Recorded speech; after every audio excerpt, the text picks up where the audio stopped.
உறுப்பினர்களே, நாடாளுமன்ற உறுப்பினர்களே, விளையாட்டு வீரர்களே, வீராங்கனைகளே, நிகழ்ச்சியில் கலந்து கொண்டு இந்த கலைஞர் ஸ்போர்ட்ஸ் கிட்ட பெற வந்துள்ள என் அருமை விளையாட்டு வீரர்களே, வீராங்கனைகளே, எஸ்டியுடைய அனைத்து அலுவலர்களே, கழகத்துடைய நிர்வாகிகளே, பத்திரிகை நண்பர்களே, முதல்வர் அத்தனை பேருக்கும் என்னுடைய மதிய வணக்கங்களை தெரிவித்துக் கொள்கிறேன். துறையின் சார்பாக இன்றைக்கு ஈரோடு வருகை வந்து 14 மாவட்டங்களைச் சேர்ந்த நகர்ப்புற உள்ளாட்சி அமைப்புகளுக்கு கலைஞர் ஸ்போர்ட்ஸ் கிட்ஸை வழங்குவதில் நான் மிகுந்த மகிழ்ச்சி அடைகின்றேன், பெருமை அடைகின்றேன். உடனே வந்திருக்கக்கூடிய அத்தனை பேரும் என்னுடைய அட்வான்ஸ் புத்தாண்டு வாழ்த்துக்கள், பொங்கல் எப்போ ஈரோட்டுக்கு வந்தாலும் ஒரு தனி உணர்ச்சி, ஒரு தனி மகிழ்ச்சி, ஒரு புத்துணர்ச்சி ஏற்படும். அதற்கு முழு காரணம் இது பெரியார் பிறந்த மண். எப்படி இங்க வந்திருக்கக்கூடிய விளையாட்டு வீரர்கள், அத்லீட்ஸ், ஸ்போர்ட்ஸ்மேன் நீங்க எடுக்கின்ற ஒரு பயிற்சி போட்டியில ஒரு வெற்றி பெறுவதற்காக துணை நிற்கிறதோ, அதே மாதிரி பேரு அண்ணாவும் முத்தமிழ் கலைஞர் அவர்களும் இந்த ஈரோடு மண்ணதான் பெரியார் கிட்ட பயிற்சி எடுத்தாங்க. அப்படி அவங்களுக்கு தான் பயிற்சி கொடுத்த மண் மாவட்டம் இந்த பெரியார், இந்த ஈரோடு மாவட்டம். அவங்க கிட்ட எடுத்த பயிற்சி தான் இன்னைக்கு தமிழ்நாட்டை வெற்றி பெற வச்சுக்கிட்டு இருக்கு, தொடர்ந்து வெற்றி பெற வைக்கும். அந்த பயிற்சியை பாடமாக முதலமைச்சர் செயல்படுவதால் இன்னைக்கு இந்தியாவிலேயே நம்முடைய தமிழ்நாடு மிகவும் பாதுகாப்பான ஒரு மாநிலமாக, இந்தியாவிலே ஒரு முன்னேறிய மாநிலமாக இன்னைக்கு சிறப்பாக நடைபெற்றுக் கொண்டிருக்கிறது. இன்னைக்கு பல்வேறு துறைகளை தமிழ்நாடு எப்படி நம்பர் 1 மாநிலம் அப்படின்னு பெருமையோடு இருக்கோ, குறிப்பா நாம தான் எனக்கு கருதப்பட்ட அளவுக்கு விளையாட்டு துறையில இந்தியாவிலேயே தலை சிறந்த மாநிலமாக, நம்பர் 1 மாநிலமாக இன்னைக்கு தமிழ்நாடு விளங்கி கொண்டிருக்கிறது. அதுக்கு நம்முடைய அரசுடைய முயற்சி மட்டுமே காரணம் இல்லை. இங்க வந்திருக்கக்கூடிய விளையாட்டு வீரர்கள், தமிழ்நாட்டில் இருக்கக்கூடிய அனைத்து விளையாட்டு வீரர்கள், அவங்களுடைய பெற்றோர்கள், அவங்களுடைய பயிற்சியாளர்கள், இவங்க அத்தனை பேருமே இதற்கு காரணம். நம்முடைய அரசுடைய முயற்சி, அதுபோல விளையாட்டு வீரர்களுடைய பயிற்சி, இதெல்லாம் தான் இன்னைக்கு தமிழ்நாட்டில இருந்து ஏராளமான வீரர்களையும் வீராங்கனைகளையும் நம்ம உருவாக்கிட்டு இருக்கோம். அதுக்கு இங்க இருக்கக்கூடிய இந்த மேடை, இந்த அரங்கம் ஒரு சாட்சி. இந்த ஈரோடு மண்ணை சேர்ந்த விளையாட்டு வீரர்கள்ல பல சாதனை படைச்சிருக்கக்கூடிய 2 வீரர்கள் இங்கே மேடையில் முன்பு உட்கார்ந்திருக்கிறாங்க. ஜிம்னாஸ்டிக்ஸ் வீராங்கனை தங்கை சினேகா வந்திருக்கிறாங்க. எவ்வளவு அழகா பேசுனாங்க, எவ்வளவு கான்பிடண்டா பேசுறாங்க அப்படிங்கிறதுக்கு அவங்களுடைய விளையாட்டு பயிற்சி இருந்ததும் அவங்க கிடைச்சிருக்கக்கூடிய விளையாட்டு துறை மூலமாக அவங்க கிடைச்சிருக்கக்கூடிய அந்த எக்ஸ்போஷர் மிக மிக முக்கியம். இன்னைக்கு பேசும்போது நான் அவருடைய ஊருக்கு கட்டப்பாளையத்துக்கு வரணும்னு வேண்டுகோள் வச்சிருக்கிறாங்க. நிச்சயமாக அடுத்த முறை வரும்போது வீட்டுக்கு சும்மா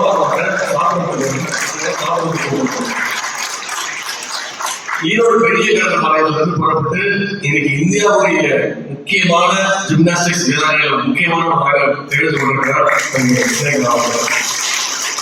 அவருக்கும் அவருடைய சகோதரருக்கும் தொலைக்காட்சி வழியாக பார்க்கக்கூடிய அவங்களுடைய பெற்றோர்கள் அத்தனை பேருக்கும் நம்ம அத்தனை பேரும் கைத்தறல் மூலமாக நம்முடைய வாழ்க்கை.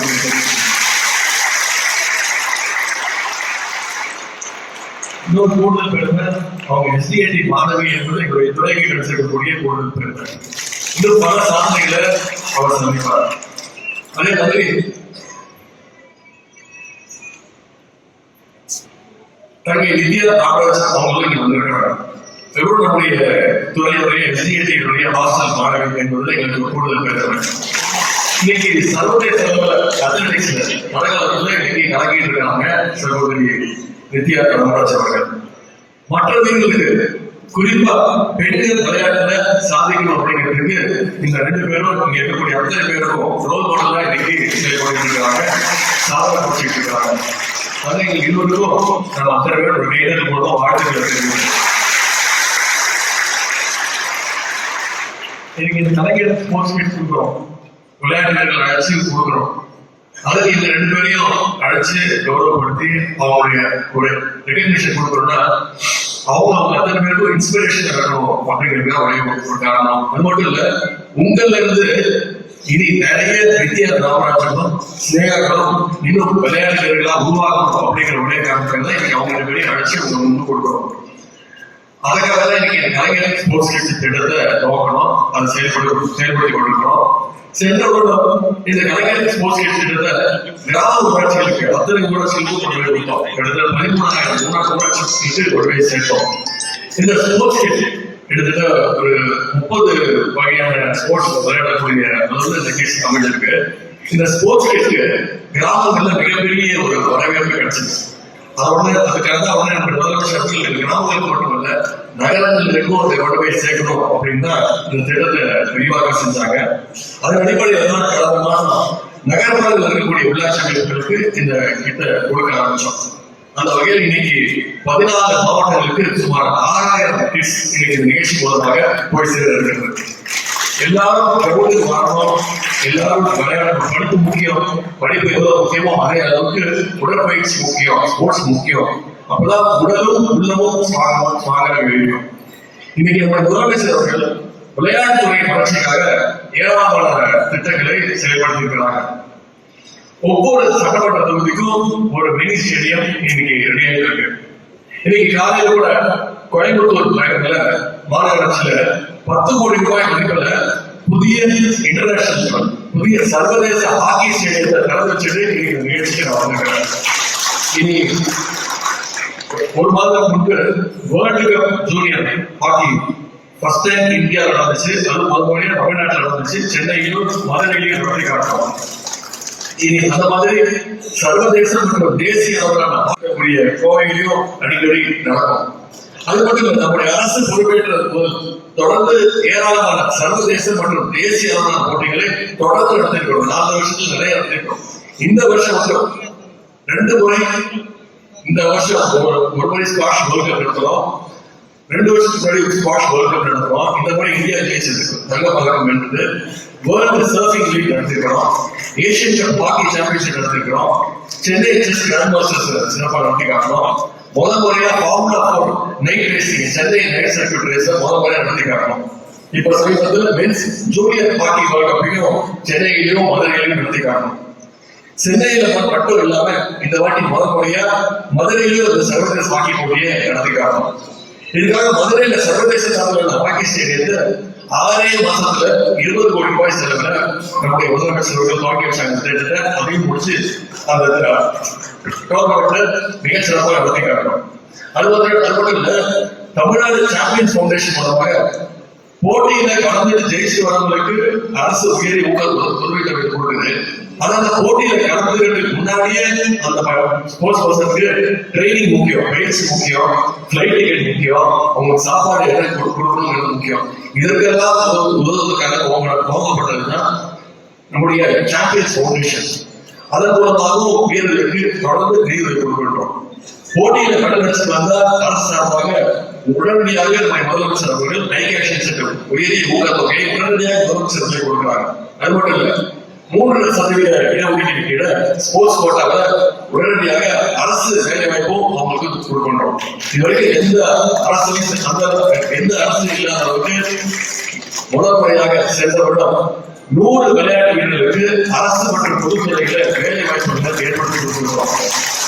இந்த முறை முதலமைச்சர் அவர்கள் எங்களுக்கு டார்கெட் கொடுத்திருக்கிறாங்க துறைக்கு. இந்த மாதிரி 125 விளையாட்டு வீரர்களுக்கு அரசு வேலை வாய்ப்பை உறுதி செய்ய வேண்டும் என்று முதலமைச்சர் அவர்கள் எங்களுக்கு டார்கெட் கொடுத்திருக்காங்க. அது மட்டும் இல்ல, ஒவ்வொரு வருஷமும் சிஎம் ட்ரோபி முதலமைச்சர் கோப்பை விளையாட்டு போட்டிகள் உங்களெல்லாம் பல பேர் கலந்துருப்பீங்க, அதை கேள்விப்பட்டிருப்பீங்க. முதலமைச்சர் கோப்பை விளையாட்டு போட்டிகள் ஒவ்வொரு வருஷமும் நடத்தி காட்டுறோம். இந்த முதலமைச்சர் கோப்பை விளையாட்டு போட்டிகள பரிசு தொகை மட்டுமே ஒவ்வொரு வருஷமும் 30 கோடி ரூபாய் அளவுக்கு முதலமைச்சர் அவர்கள் தயார் பண்ணி கொடுத்திருக்கிறோம். நம்முடைய திராவிட மாடல் ஆட்சி விளையாட்டு துறையினுடைய பொருட்கள் நாம் மட்டும் இல்ல, இன்னைக்கு ஒட்டுமொத்த இந்தியாவும் இன்னும் பல மாநிலங்களும் இன்னைக்கு நம்ம புகழ்ந்துட்டு இருக்கிறாங்க. விளையாட்டு துறையில நம்ம எடுத்து நம்முடைய முயற்சிகளை அங்கீகரிக்கும் விதமாக இந்து ஸ்போர்ட்ஸ் மேகசின், சிஐஏ, இந்த மாதிரியான அமைப்புகள் best state for promoting sports அப்படின்ற விருதை தொடர்ந்து நம்முடைய தமிழ்நாடு அரசுக்கு கொடுத்துட்டு இருக்காங்க. இந்த வெற்றி பயணம் தொடர்ந்து தமிழ்நாட்டில் இருக்கிற சாதிக்க நம்முடைய அரசு, நம்முடைய முதலமைச்சர் அவர்கள் என்றென்றும் உங்களுக்கு விளையாட்டுகளுக்கு துணையாக இருப்பார்கள். ஆகவே ஸ்போர்ட்ஸ்ல உங்க முழு கவனத்தை நீங்க செலுத்துங்க. கான்பிடன்ஸோட அந்த கேம்ல உங்க கவனத்தை செலுத்துங்க. ஆடுகளத்தில் உங்களுடைய வெற்றியை யாராலும் தடுக்க முடியாது. இதெல்லாம் மனசுல வச்சுக்கிட்டு இந்த கலைஞர் ஸ்போர்ட்ஸ் கிட்ஸை பயன்படுத்துங்க. இந்த ஸ்போர்ட்ஸ் கிட்ஸை பத்திரமா நீங்க பராமரிக்க மெயின்டைன் பண்ணுங்க. குறிப்பா மாவட்ட ஆட்சியர்கள், நகராட்சி ஆணையர்கள், பேரூராட்சி செயல் அலுவலர்கள் இந்த ஸ்போர்ட்ஸ் கிட்ட முறையா பயன்படுத்துறத நீங்க தொடர்ந்து ஆய்வு செஞ்சு அதை உறுதி செய்ய வேண்டும் நான் கேட்டுக்கொள்கிறேன். இந்த கலைஞர் ஸ்போர்ட்ஸ் கிட்ட பெற்றுக்கொண்ட அத்தனை நகர்ப்புற உள்ளாட்சி அமைப்புகளுக்கும் விளையாட்டு வீரர்களுக்கும் வீராங்கனைகளுக்கும் என்னுடைய வாழ்த்துக்களை தெரிவித்து இந்த வாய்ப்புக்கு நன்றி கூறி விடைபெறுகின்றேன். நன்றி, வணக்கம்.